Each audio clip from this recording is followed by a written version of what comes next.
to be good in practice, have the the day they did yesterday, and then start the race and be a little bit off. And it's the exact opposite of what we talked about with Carson Cuomo, where he's getting a sniff at Jesse Love and gets some motivation. It's deflating. Jesse can see those guys in front of him getting smaller, and he looks in his mirror and he can see the one Bass Pro Shop Chevy starting to catch him. I would say, though, so much of this race is be in it in the final stage. Just hang around and hang around. And if you're in the top 10, you have put yourself in a good spot to be successful later on in the evening. Closing on 30 laps into this race. Right of your screen, the Sieg brothers racing one another. Ryan is in the 41 this week because Sam Mayer was suspended after getting into it with Jeb Burton post-race at Martinsville. So Kyle Sieg moves from the 28 to the 39, and they're doing an outstanding job, 10th and 11th on track. And here comes younger bro saying, I got your ride, and I'm going by. This is outstanding. That's amazing. You know he was sitting in there, Kyle's going, oh, if I could just get Ryan, I'm going to pass him his own car. Stage one underway here at Phoenix. Leading this race is Taylor Gray. Justin Allgaier, the best of the championship four. Air in that front tire, suspension's all damaged.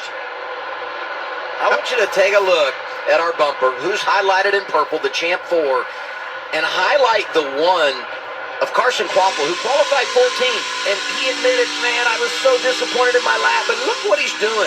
He's just picking them off one by one, has worked his way up to 7th, and he can see Sanchez out in front of him with 5 to go in this opening stage. And Phoenix historically is an exceptionally hard track to pass at, so you have to have a really good car, and to do what he's been able to do past 7 cars, it's like he scuffed the wall a little bit right there through the dog leg. You know, but he's got the #1 pit stall because of qualifying last week at Martinsville. So you work your way up close to the top 5, pick off a couple on pit road, and that's what this place is all about. And Nick Sanchez has had a good car there in that Borchetta Bourbon Chevy as well. He's moved forward, so this is going to be a tough pass to make. As you watch from his Carson Quapple's onboard, you can see how loose Nick Sanchez was off the corners. The Carson's kind of not been able to make up this little bit of gap right here, sort of stabilized behind Nick. Carson's best friend are the 3 cars right in front of him that are lap cars right now, because as Nick tries to judge where they're going to go, if you can get the timing just right and get that momentum, be able to get a run on him, he's going to get held up right there by Garrett Smithley. See those guys cutting across the dog leg. 3 to go in the stage. 54, Taylor Gray's picked up where he left off last week, Dylan. A quick Toyota driver update on the 54. Taylor said he didn't feel that great about their car after practice, but then he went back and looked at the data and said, maybe we're actually not so bad. I think they're delivering on that so far here in this opening stage. Spoke with Jason Ratcliffe, his crew chief, asked him if he believed in confidence moving forward after finally getting that monkey off their back and getting that first win. He said absolutely, would not be surprised to see the confidence showing up again in this driver this weekend. Looking good so far, and off to a good start for the 54 2 weeks in a row. The last lap, because Sheldon Creed was about 2/10 quicker the last lap. It's a long run. The tires fall off immensely here. Looks like he's going to be able to hold them off. Got the black and white checkered flag to end the race at Martinsville. Gets the green and white checkered flag to wrap stage 1 at Phoenix. How about Taylor Gray? 3rd stage win of the season.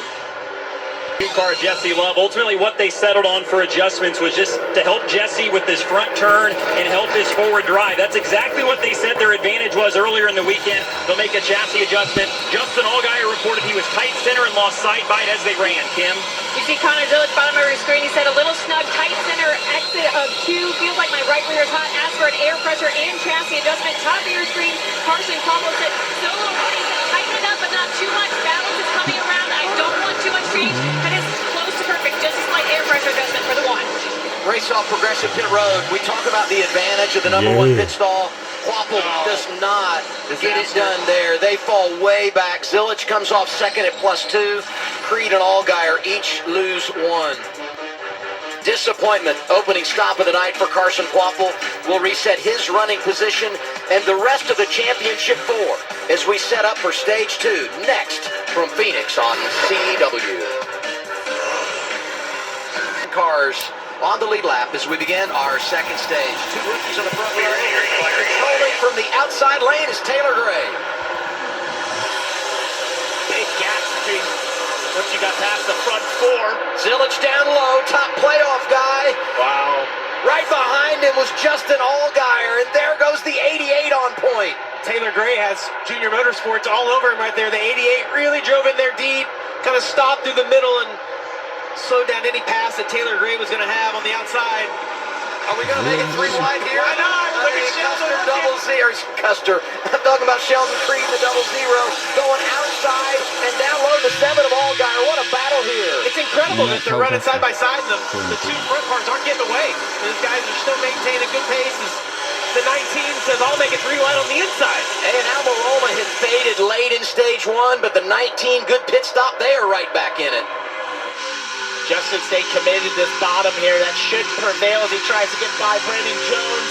The exit of 4 right now doesn't quite clear. They actually got to the inside of Sheldon Creed even right there.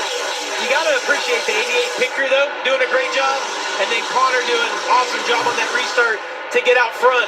Yeah, everything I said about the outside being preferred didn't pay off right there as Connor took the lead from the inside. Justin is fighting as hard as he can on the inside of these cars. He's side drafting aggressively, one of the most aggressive side drafters in the series.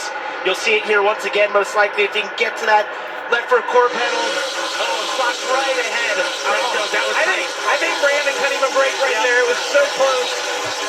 Justin, like my own the garage, and normally will cut you a break because it looks like the 7's actually going to try to get to the outside of the double zero. He does right there. Gets to the outside of Sheldon Creed. He's going to have a little bit of momentum down the backstretch. 7 car really fast tonight. Looks awesome out there. 9th and 11th before they run. He doesn't want his teammate to get away out front. Allgaier to 3rd as he pulls down. Teammates racing for a position here. You saw Brandon Jones, Eric Almirola going after one another. And Almirola just passed, Allgaier just passed the double zero on the outside and ran the fastest lap on the track doing that. So look at that. He's found a groove on the top. They're going to need to tell the 88 when they get back down to turns 1